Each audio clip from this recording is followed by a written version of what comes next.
그러던 중 허공의 어둠 속에서 한 줄기 휘황한 빛이 드리워졌다. 보석처럼 빛나는 옷을 길게 늘어뜨리고 아득한 광명에 휘감겨 있는 누군가의 모습이 눈가에 스쳤다. 그것이 마치 전멸을 하듯 허공 속에서 나타났다 사라지곤 하였고 어느새 내 옆에 다가와 있었다. 내 손에 따뜻한 온기가 느껴졌을 때 그분의 손길이 와닿는 것을 어렴풋이 느낄 수 있었다. 잠시 뒤 따라오세요 라는 청량한 목소리와 함께 나의 몸이 허공 속으로 빨려 들어가기 시작했다. 그건 그 끝을 알 수 없는 무적행, 온갖 것들로 가득 채워져 있는 밀도 높은 그 무엇이었다. 그곳에 다가갈수록 숨이 멎는 것 같은 고통이 밀려왔고 그것은 바로 내 안의 아집에서 일어나는 절규라는 사실이 또한 느껴졌다. 내가 도저히 참을 수가 없어 의식을 잃으려 할 때 지옥이에요, 지옥이에요 라는 관음보살의 짤막한 음성이 들렸고 이와 동시에 나는 한도 없는 위를 향해 오르기 시작했다. 그곳은 담고 있는 것이 없어서 너무나 가볍고 밝은 세계였고 다가갈수록 마음이 환희로 가득 차올랐는데 조금만 더 올라가면 소위 말하는 열반에 도달할 것만 같았다. 내가 황홀함에 넋이 나갈 지경이 되자 극락이에요 하는 관음보살의 음성이 신금을 울리며 다가왔다. 그러고는 같이 어디론가 이동하기 시작했다.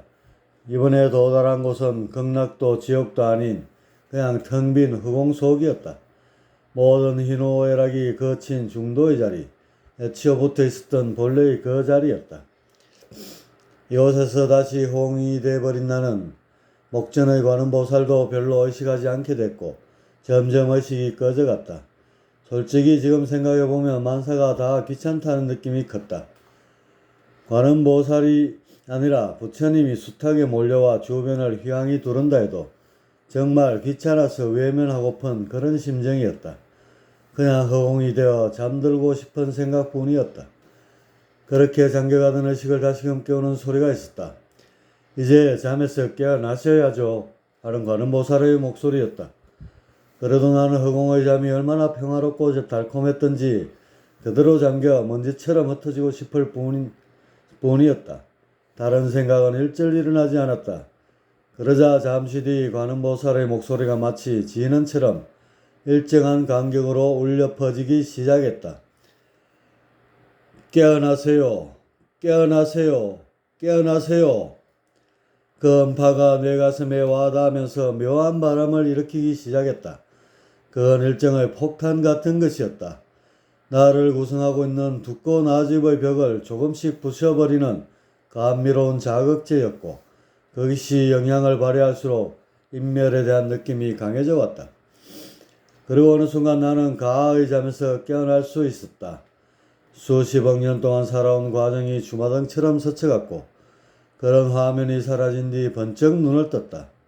그 눈은 실존을 바라보는 법안이었다. 허공에 달랑 점 하나를 그려놓고 삼라만상을 응시하는 진아의 눈이었다. 그런데 깨달음을 인식하기에는 너무나 시간이 짧았다. 곧바로 나의 의식은 인멸의 수순으로 돌입했다. 이대로 우주와 한 덩어리가 되어 소멸하기 시작했다. 꿈에서 깨면 약간 비몽사몽간의 상태를 거쳐 현실로 돌아오는 것처럼 이제 나라는 개체가 산산이 흩어져 실존으로 복귀하는 것이었다. 이때 다시 관음보살의 음성이 들려왔다. 원력을 세우세요.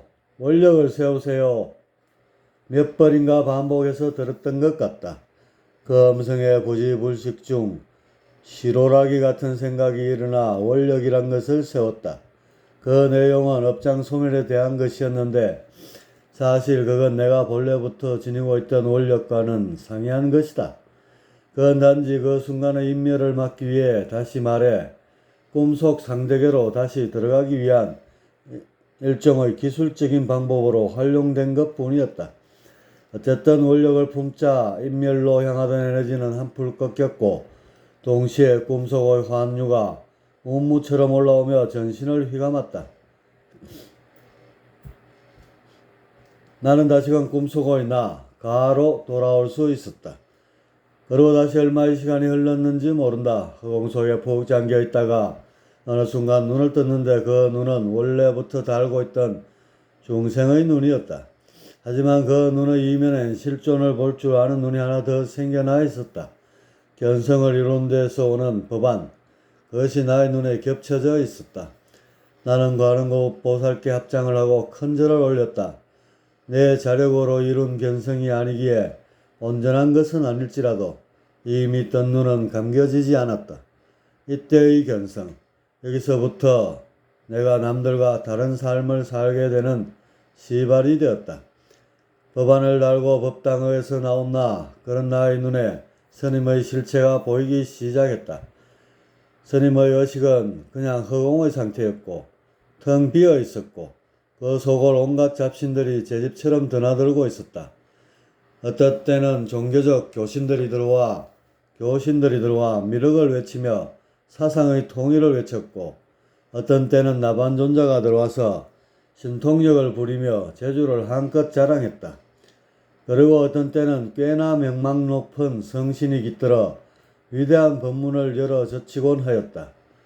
스님의 원래 의식은 이미 자리를 허공에 내어주고 온데간데 없었고 이렇게 빈자리에 가끔 신들이 놀러와 행가리를 치고 사라졌던 것이다.